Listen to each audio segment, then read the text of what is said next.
It's funny how the inspiration for a video can suddenly come from the most innocuous of sources, as was the case with this contribution from Captain JMO on our WhatsApp group. Captain JMO is someone who could pull a singular watch from an array of timepieces and it'd be worth more than my entire collection.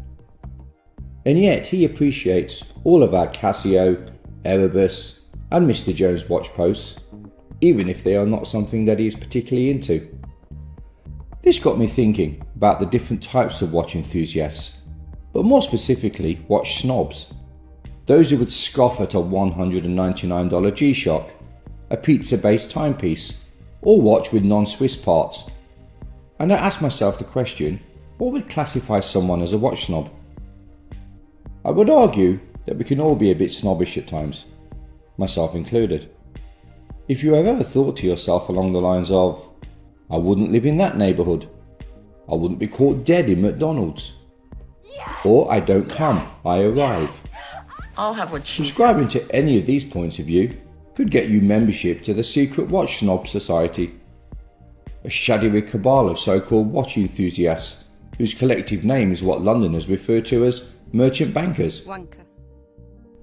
So in this video, we will examine some of the comments made by watch collectors which may well indicate that you are a bit of a watch snob. Hopefully this isn't you. Let's go, scallywags.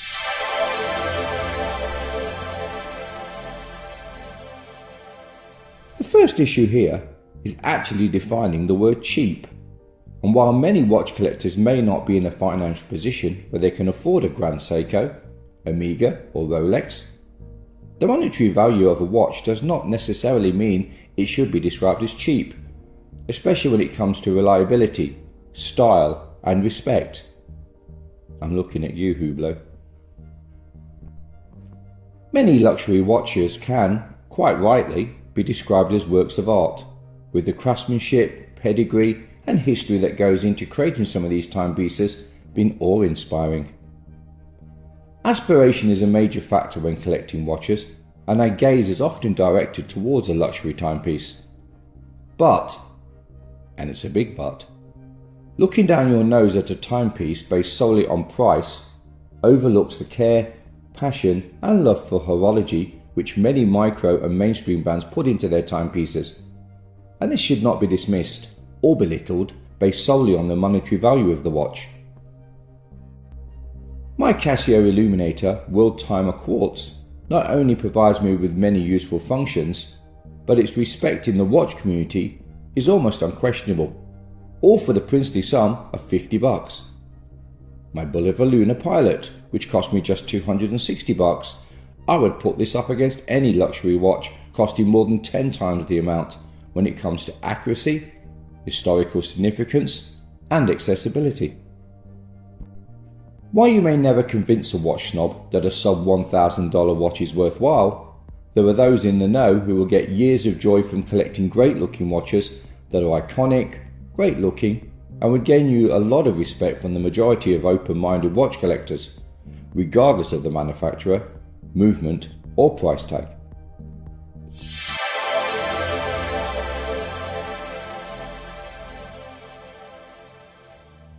Just like knocking one off in the bushes, not all movement needs to be in-house. A blanket dismissal of outsourced movements is like stating that an omelette made at Gordon Ramsay's Michelin-starred restaurant is inferior to one he would make at home. It's not where it is made which counts, but the care and attention which goes into making it. Unless it's my mate Dino, then all bets are off.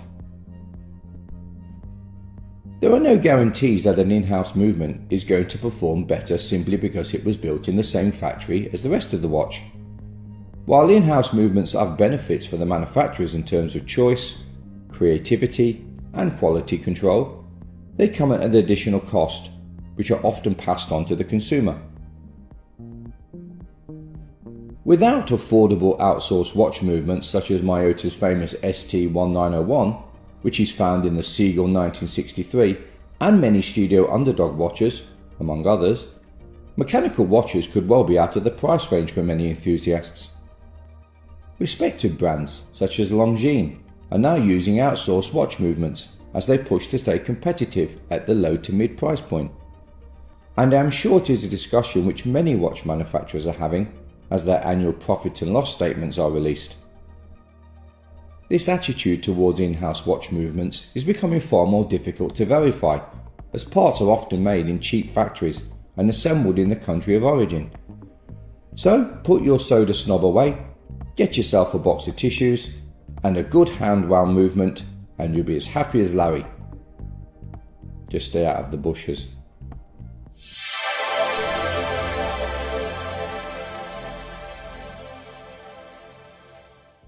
When it comes to watches stamped Swiss made, it means that at least 50% of the value of all the parts must be made in Switzerland.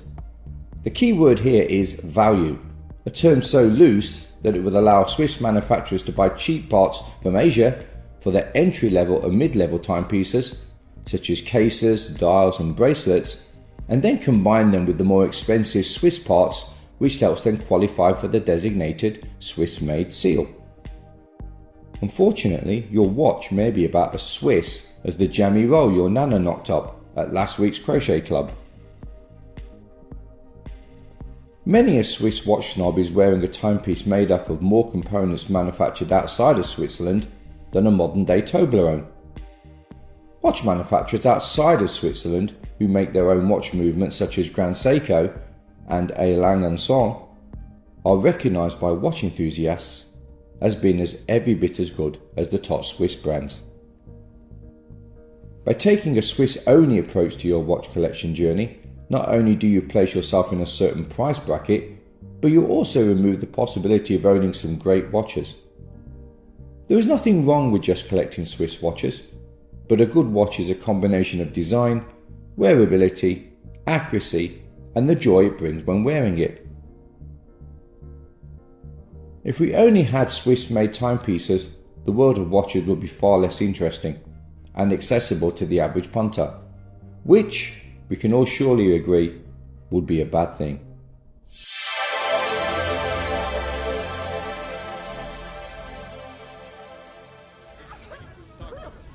Now, I am as guilty as anyone when it comes to taking the piss out of smartwatches. But jokes aside, the smartwatch's primary function is to tell the time.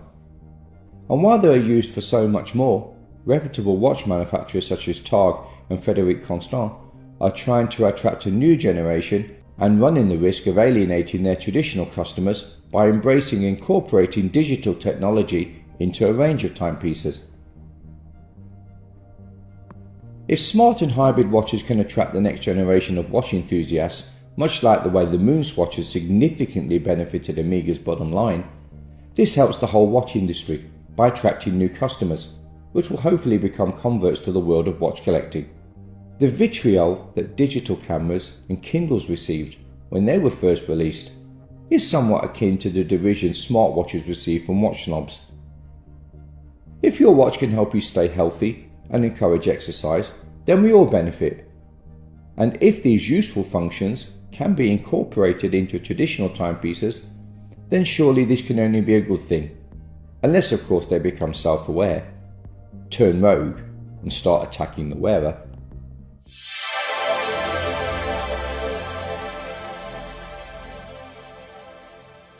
Reading a lot of watch forums, reviews and comments on social media, I've noticed that there are actually some people who think that watch collecting is not for girls. This is probably one of the most ridiculous ideologies when it comes to being a watch snob. And while it can certainly be argued that many watch manufacturers tend to have a bias towards male-orientated timepieces, and the majority of attendees at most watch fairs are indeed male, there are a myriad of excellent timepieces aimed at women which would grace any watch collection. But let's briefly go back to look at the history of women's watches, which is long and varied. Watches for women started when timepieces began to transition from the pocket to necklace, brooches and bracelets. Many experts point to 1810 when the Queen of Naples commissioned a watch on June the 8th of that year, and Breguet conceived and made the first ever women's wristwatch, the 2639. This watch has subsequently disappeared, having been last repaired in 1855. The Second World War saw women's luxury watches being replaced by more practical and robust timepieces as women worked the essential jobs needed for the war effort. During the 1980s, the popularity of quartz brought about the rise of cheap, affordable timepieces and almost killed the traditional watch industry, as these technological marvels were embraced by both genders. By the turn of the 20th century, we all became surrounded by time, with digital clocks being visible on microwaves, ovens, fridges, computers, and even in our motor vehicles. So the need to wear a wristwatch became less important for both genders. Fortunately for watch manufacturers, this resulted in the resurgence of luxury mechanical timepieces and the new empowered buyer who wanted to demonstrate their success by wearing a statement timepiece. Today, we see that watches made for women are becoming an important part of a company's release strategy, with watchmakers exploring ways to remain relevant in a period of rapid technological and social change.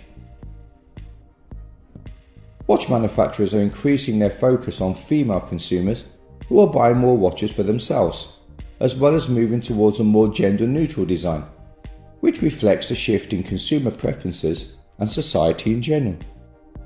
I bought this Timex Van Gogh watch, which was promoted by both a female and male model and thus sits firmly in the gender-neutral category. I think this trend is a good thing, as it eliminates a lot of the snobbery out of what constitutes a male and female timepiece, and sticks it to those who think that watch collecting is not for girls.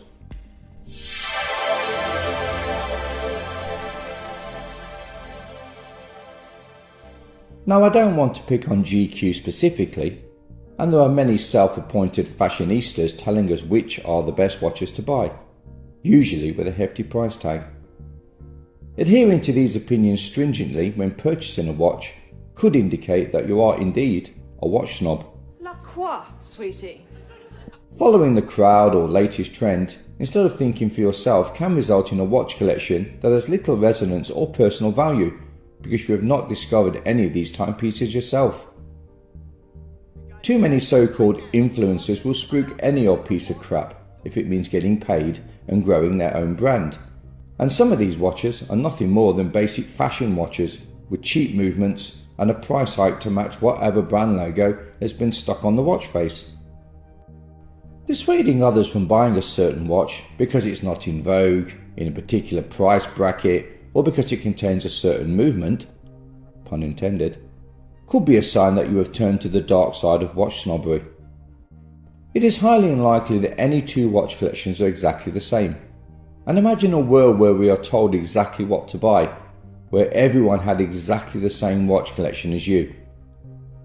Where is the fun and originality in that? Recommending a watch is a great part of this hobby, and one of the reasons why we have so many YouTube review channels. But recommendations are just that, suggestions, which won't suit everyone. You are not a lesser collector if you don't own a Rolex, a Seagull 1963, or Moonswatch. If you buy a left of field watch that no one has heard of because you like the look of it and it suits your personality, good for you.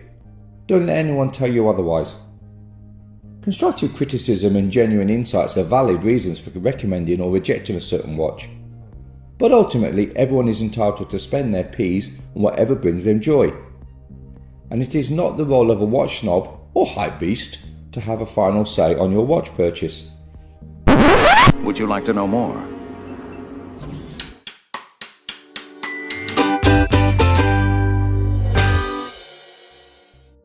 So, there you have it, scallywags. Were you a bit of a watch snob? I think most of us are to some degree. As long as it doesn't get in the way of enjoying watches and you don't put down others, it probably doesn't do us any harm. In an upcoming episode, we will look at a watch that will cure your watch snobbiness, a watch that will ground any watch collection, due in part to the fact that it's probably the world's worst watch. Until the next time.